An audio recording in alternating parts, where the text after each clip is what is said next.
최근 재테크 열풍이 불면서 경제조기 교육에 대한 관심이 높아졌습니다. 예적금 상품 가입은 물론이고 주식 계좌를 만들어주거나 세금 교육을 하기도 합니다. 그러나 대부분의 사람은 학창시절 원론적인 경제 개념만 주입식으로 배웠을 뿐 제대로 된 돈 공부는 하지 못하고 사회로 나옵니다.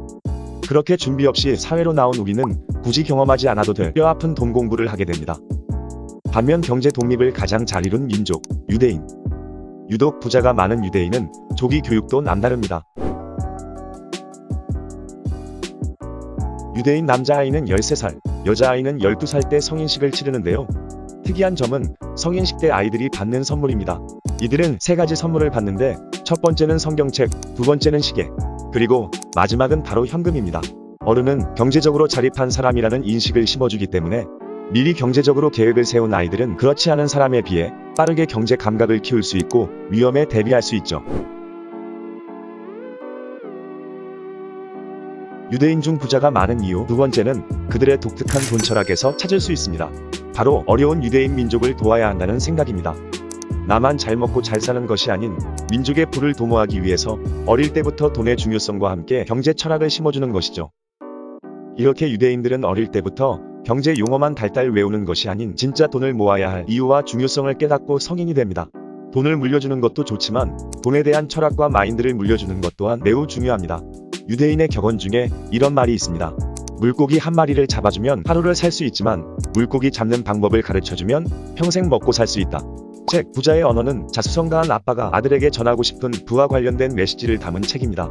단순하게 돈 버는 팁을 알려준다기보다 물고기 잡는 법을 알려줍니다.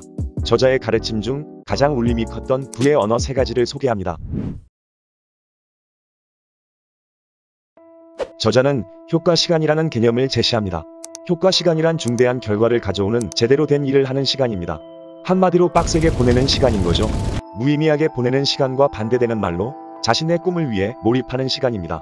아무리 바쁘더라도 이 효과 시간을 제대로 활용한다면 완전히 다른 인생을 살 수 있습니다. 한 남자의 이야기를 통해 알아봅시다. 로펌에서 주 60시간을 변호사로 일하고 두 아이의 가장이었던 30대 남자가 있습니다. 어느 날 그는 성폭력 피해자의 증언을 우연히 듣게 되었고 그 증언을 바탕으로 소설을 쓰고 싶다는 열망을 강하게 느꼈습니다. 누군가는 변호사가 무슨 소설이냐며 비웃을 수도 있지만 그는 진심이었습니다.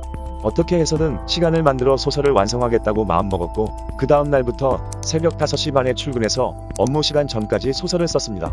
죽을 것 같이 피곤한 날들이 계속됐지만 그는 포기하지 않고 3년간 매일같이 작업했습니다. 이 이야기의 주인공은 10여 편의 영화화된 작품을 써낸 법정 소설계의 독보적인 베스트셀러 작가 존 그리샴입니다. 우리의 부족한 시간으로 인해 대부분의 꿈이 죽어갑니다. 빡빡한 일상 속에서도 노력한다면 효과 시간을 만들어낼 수 있습니다. 꿈은 영감에서 시작되어 하루하루의 시간으로 완성된다는 것을 잊지 마세요. 스트레이트 엣지는 온전하고 날카로운 정신이라는 뜻으로 술이나 약을 하지 않는 것이 주는 긍정적 효과를 말합니다. 술을 안 마시는 사람이 되는 것은 술을 마시는 문화에서는 아웃사이더가 된다는 것을 의미합니다. 오라클사의 공동 창립자이자 CEO인 레리 앨리스는 술 문화의 아사였습니다. 토머스 에디슨은 술을 자제해야 하는 이유를 이렇게 말했습니다.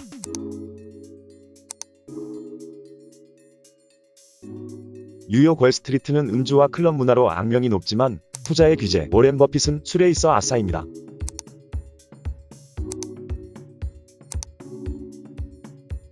당뇨병 진단을 받은 아들에게 본보기가 되기 위해 술을 끊었다는 저자는 말합니다.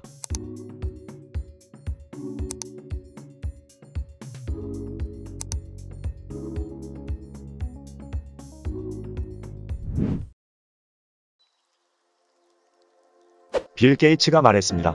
사람들은 대부분 1년 안에 자신이 할 수 있는 일을 과대평가하지만 자신이 10년 안에 할 수 있는 일은 과소평가한다. 우리는 단기간의 목표는 의지치를 듬뿍 담아 비현실적으로 세우면서 정자고에서 10년 장기 목표는 지나치게 현실적으로 세우는 경향이 있습니다. 오늘 삶의 방향을 살짝 트는 것만으로도 5년 뒤에는 엄청난 큰 변화가 생기는데 말이죠. 빚속에 허우적대던 친구가 있었습니다.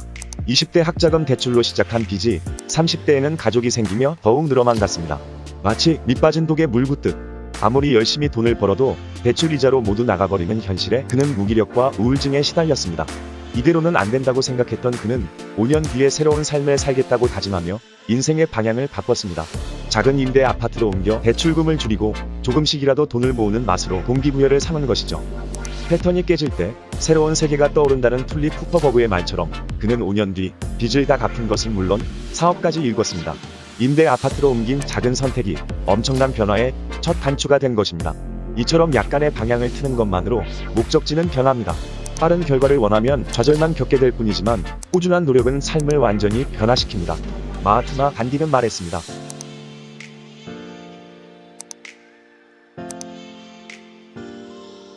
진짜 부자는 다음 세대를 가난하게 만들지 않습니다.